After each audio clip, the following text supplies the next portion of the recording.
बिस्मिल्लाहिर्रहमानिर्रहीम। Dear students, अस्सलाम वालेकुम। बेटा, आज हम चैप्टर नंबर 5 में लेक्चर डिस्कस करेंगे, लेक्चर नंबर 4।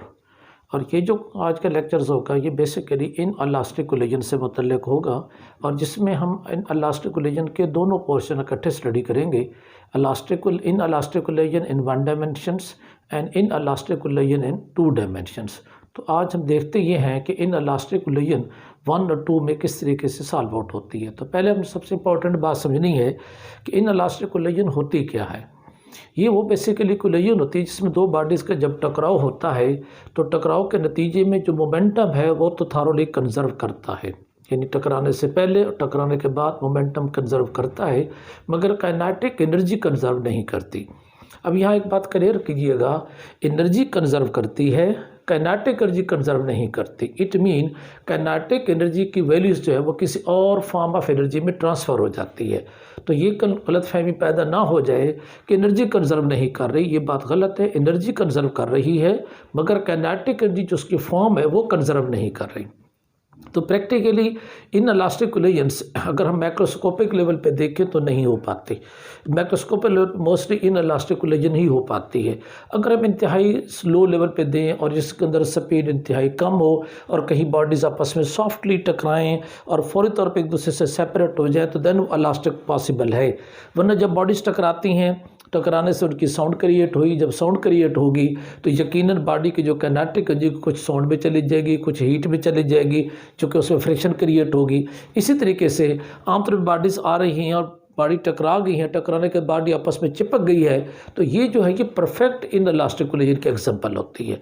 तो लिहाजा आज हम कुछ इसी किस्म के क्वेश्चंस को स्टडी करेंगे जिससे बॉडीज टकराने के बाद आपस में स्टिक कर जाती है, और जब वो स्टिक कर जाएगी तो ये एक्सट्रीम इन इलास्टिक या इसको आप लोग परफेक्ट इन इलास्टिक कोलिजन का नाम देंगे। तो सबसे पहले हम देखते हैं in elastic collision in 1 dimensions. तो पहली बात याद रखना है कि इसके अंदर मोमेंटम क्या रहेगा, कांस्टेंट, और दूसरी बात काइनेटिक एनर्जी कांस्टेंट नहीं रहेगी। अब काइनेटिक एनर्जी अगर कांस्टेंट रही रहेगी तो it mean this kinetic energy convert into another form of energy, some form of energy में चले जाएगी। तो ये है बॉडी 1 m1, ये है m2, ये दोनों एक ही डायरेक्शंस के अंदर मूव करते हैं और इनके दरमियान जो सेंटर से मिलाने वाली लाइन है वो सेम ही बरकरार रहती है। तो जब ये v1 है वेलोसिटी v2 के मुकाबले में कहीं ग्रेटर है, जिसके नतीजे में ये छोटी बॉडी बड़ी बॉडी को आके कोलाइड कर जाती है। जब उनका कोलिजन होता है तो ये दोनों बॉडीज़ एक दूसरे के अंदर स्टिक कर जाती हैं, सम हो जाती हैं, और फिर ये कॉमन मैस बन जाती है, जिसमें अंदर हमने सिंबॉलिकली दिखा दिया वो छोटी बॉडी m1 है, ऊपर क्या दिखा दी बड़ी बॉडी m2 है। तो ये कॉमन मैस क्या बन जाएगी m1 + m2। और बास बुक में इसी को हम ऐसा भी लिख सकते हैं is equal to capital M, तो वो भी ठीक है। और ये जो कॉमन वेलोसिटी है, कॉमन बॉडीज़ है, ये v वेलोसिटी से मूव कर रही है। तो ये होगी डायग्रामेटिकली इन इलास्टिक कोलिजन्स। अच्छा, अब हम इसमें देखना चाहते हैं कि कंजर्व क्या रहता है, तो यकीनन हम समझते हैं कि मोमेंटम कंजर्व रहता है। It mean initial momentum is equal to क्या होगा, फाइनल। सो मोमेंटम कंजर्वेशन के मुताबिक m1 v1i + m2 v2i, ये वाला हो गया। और after the collision m1 + m2 total mess multiple क्या होगा वेलोसिटी vf। अगर आप इसमें से vf काउंट करना चाहते हैं तो m1 + m2 को रेस्पेक्टिवली डिवाइड कर देंगे, तो फाइनल वेलोसिटी vf क्या होगी m1/m2 v1i, और दूसरा m2/m1 + m2 क्या होगा v2i। यानी जस्ट हमने इसको डिवाइड कर दिया तो ये हमारे पास क्या हासिल होगी, फाइनल वेलोसिटी आफ्टर द क्या होगा collision. If moving body v1i with some velocity but v2 at the rest, it mean जिसको हम कहते हैं ना टारगेट, जिसको मारा जा रहा है वो रेस्ट के अंदर है, तो if the v2i = 0 it is a special case. तो फिर ये कैलकुलेशन कैसे होगी, तो as a special case target at the rest when the v2i = क्या होगा 0। देन बेटा इस पूरी इक्वेशन के अंदर अगर आप v2i 0 पुट करें तो ये टर्म क्या हो जाएगी 0, और आपके पास vf किसके बराबर होगा m1 + m2 इंटू क्या होगा v1i, यानी ये टर्म बचेगी और ये टर्म क्या हो जाएगी 0 हो जाएगी।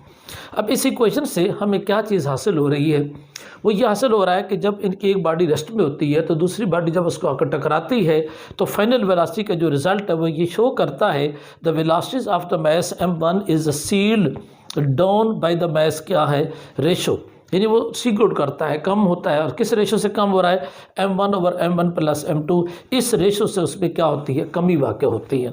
और इसको एफ द लार्जर m1, अगर m1 को हम लार्ज करते जाएंगे, जिसमें इसको हम बड़ा करते जाएंगे एज कम्पेयर टू टारगेट, तो फिर क्या होगा, देन कमर वेलोसिटी आल्सो क्या होगा, फास्टर्स। यानी अगर एक बॉडी है उसके सामने छोटी सी बॉडी रखी है, पीछे से जितनी बड़ी बॉडी फेंकेंगे उससे जब टकराव होगा तो वेलोसिटी फाइनली इंक्रीज करेगी।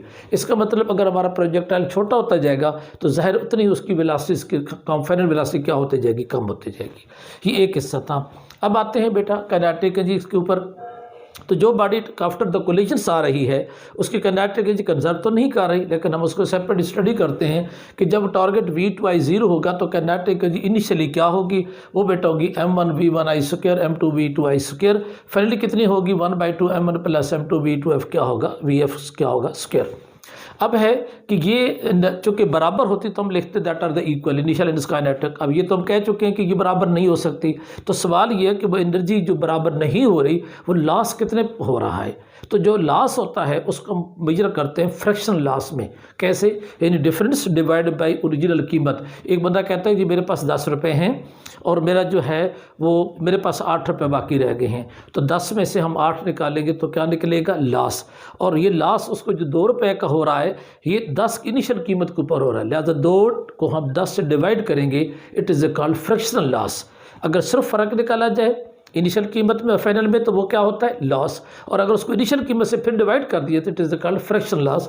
तो ये हमारे पास होगा fraction loss in kinetic energy during the collision, initial kinetic minus final kinetic, ये निकल जाएगा loss divide by original kinetic energy initial, it is called fraction loss.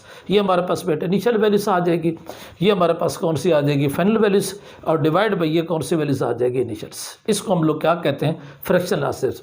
इसी तरीके से वो कहता है put the values from equation number 1 equation number 2, यानी इक्वेशन नंबर 1 से हम वैल्यूज उठाते हैं VF की और वो कहाँ पुट करते हैं, इस जगह के ऊपर, यानी इस जगह के ऊपर। ऐसे क्या होगा, इससे ये होगा कि हमारी वो कंडीशन जो V2I वाली है कि सेकंड टारगेट को रेस्ट रखा है वो पूरी हो जाएगी। हम यहाँ वैल्यूज पुट करेंगे, जब वैल्यूज पुट करेंगे तो ज़ाहिर VF स्क्वायर की जगह क्या आएगा, m1 और m2 इंटू V2I क्या होगा, स्क्वायर।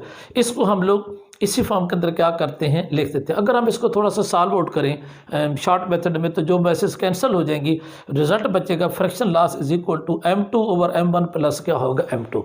इट मीन जो फ्रैक्शन लॉस है वो m2 पे बेस कर रहा है, तो m2 से के साथ डायरेक्टली प्रोपोर्शनल है, जबकि m1 के साथ क्या है, इनवर्सली है।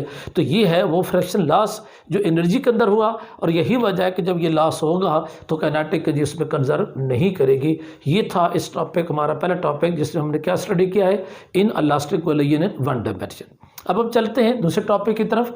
दूसरा टॉपिक है in elastic collision in 2 dimensions. जब ये 2 डायमेंशन की बात है तो मैंने पहले बताया ये ऑब्लिक ऐसे आकर टकराता है एंगल्स के ऊपर और फिर स्केटर कर जाएगा किसी सिमत में। तो ये बॉडी m1 है जो अलॉन्ग हॉरिजॉन्टली एक्स एक्सिस पे मूव करती हुई आ रही है। ये बॉडी m2 है जो हॉरिजॉन्टल के साथ थीटा एंगल बना के इधर टकराने आ रही है। यहाँ इन बॉडीज आपस में कोलाइड हुआ और कोलाइड होने के बाद ये स्टिक करके एक कॉमन मैस बन के आगे मूव कर रहा है। और ये कैपिटल जो m है इसको बेटा फिर आप लोग उसी कंसेप्ट में देखें कि ये है m1 प्लस कौन सी कीमत है, m2, और ये किस वेलोसिटी से मूव कर रहा है, vf से, which makes some angle phi with horizontal. तो ये है जो टकराने का मतलब से क्या कहते हैं, 2 डायमेंशंस कोलिजन। अब फिर उसी तरीके से V1 है चूँकि बेटा हॉरिजॉन्टली मूव करती है, it has only 1 component, but the V2I which makes some angle theta in XY plane, चूँकि XY प्लेन है, now it has the 2 coordinate, ये 2 कंपोनेंट्स। इस हम पढ़ेंगे V2I cos थीटा, V2I क्या होगा, साइन थीटा। ये जो VF है ये प्लेन के अंदर एक एंगल क्रिएट करती है फाई, इसके 2 कंपोनेंट होंगे, VF cos फाई और VF क्या होगा, साइन फाई। इसके अंदर दोनों बॉडीज आपस में चूँकि स्टिक कर गई हैं तो कॉमन मैस आ रही है, तो इट इज़ आल्सो कॉल्ड क्या होगा, परफेक्टली इनइलास्टिक कोलिजन्स। अब हम आते हैं momentum conservations along x axis and momentum conservation along क्या होगा, वाई एक्सिस। हम 2 इक्वेशन तैयार करेंगे। ये बॉडी एक्स एक्सिस पे मूव करती है तो लिखेंगे m1v1i, ये एंगल बनाती है, लिहाजा क्या लिखेंगे, m2v2i cos थीटा जो कि लॉन्ग एक्स एक्सिस है, इज इक्वल टू, इसके 2 कंपोनेंट होंगे, कौन कौन से, अगर हम कंपोनेंट की फॉर्म में लेना चाहें तो हम ऐसा ले सकते हैं। एक कंपोनेंट ये होगा जिसका नाम क्या होगा, x कंपोनेंट, और ये क्या होगा, y। इसे क्या पढ़ेंगे, mvf, तो इसे हम क्या पढ़ सकते हैं, mvf क्या होगा, cos फाई। ये हमारे पास इक्वेशन नंबर 1 बनेगी। सिमिलरली इसके y कंपोनेंट देखिए, इसका y कंपोनेंट 0 है, लिहाजा मैंने यहाँ 0 लिख दिया। इसका y कंपोनेंट मौजूद है, इसका नाम है V2I, m2v2i साइन थीटा। इसका y कंपोनेंट क्या होगा, ये वाला मौजूद है, इससे पढ़ेंगे mvf क्या होगा, साइन फाई। तो एक मोमेंटम अलॉन्ग एक्स एक्सिस और सेकंड मोमेंटम मैंने क्या मालूम कर लॉन्ग एक्सिस। अब हम इसे कैसे सॉल्व करेंगे? अब इसका सिंपल ये है कि आप इन दोनों इक्वेशंस का स्क्वायर लेके ऐड करेंगे, इससे आपको फाइनल वेलोसिटी हासिल हो जाएगी। ठीक हो गया? तो लिहाजा अब इन दोनों का जब स्क्वायर लेंगे तो इसका स्क्वायर लेंगे तो ये जैसे a + b का स्क्वायर होगा, और ये इस तरीके से ये 0 0 की कोई ऐसे इसका स्क्वायर लेंगे। जब स्क्वायर लेके ऐड करेंगे तो आप देख सकते हैं कि ये दोनों कॉमन फैक्टर्स खड़े हैं, इधर m स्क्वायर, इधर m स्क्वायर, इधर vf स्क्वायर, इधर vf स्क्वायर, इधर है cos स्क्वायर फाई, इधर क्या होगा sin square phi. cos square plus sin square theta is equal to 1 होता है। लिहाजा इसकी अब वैल्यूज लिखेंगे कि यहाँ लिखेंगे पहले इसका स्क्वायर, फिर प्लस नीचे वाली कीमत का क्या लिखेंगे स्क्वायर, इज इक्वल टू, इन दोनों को डायरेक्टली कॉमन ले लें, m square vf square common, cos square phi plus sin square, और cos square plus sin square phi किस के बराबर होता है 1 के। तो सिंपली हम यहाँ पे क्या लिख सकते हैं m vf स्क्वायर, ये m स्क्वायर को डिवाइड करें तो यहाँ देखिए m स्क्वायर को डिवाइड कर दिया गया और बाकी क्वेश्चन को मैंने सेम लिखा तो ये बच गया vf स्क्वायर। हमें चूँकि सिर्फ vf की वैल्यू चाहिए, हम स्क्वायर को हटाने के लिए अंडर रूट ले लेते हैं, इस फैक्टर के ऊपर स्क्वायर रूट आ जाएगा, इधर कौन सी कीमत आ जाएगी vf। तो ये वो वेलोसिटी है जिस वेलोसिटी से ये दोनों बॉडी स्टिक करके मूव करेंगे। अच्छा, ये दो बॉडी जो कॉमनली मूव करेंगी वो किस डायरेक्शन में मूव करेंगी और इस डायरेक्शन को हम कैसे मेजर करेंगे फाई की मदद से। लिहाजा अब हम आखिर में मालूम करना चाहते हैं to find the directions divided equation number 1 and 2, 1 और 2 को डिवाइड करके, तो 2 को जब 1 से डिवाइड करते हैं तो mv sin phi divided by mv cos phi, ऊपर फाइनल कीमत नीचे ये। तो इसको बेटा अगर हम सॉल्व करते हैं तो m को m से कैंसिल, vf को vf से, sin phi over cos phi equal to tan phi. Similar values आप नीचे लिख देंगे। फाई मालूम करना चाहते हैं, phi is equal to tan inverse, same as ये वैल्यूज लिख देंगे। It is represent the direction of the common body जो कि यहाँ मूव कर रही है।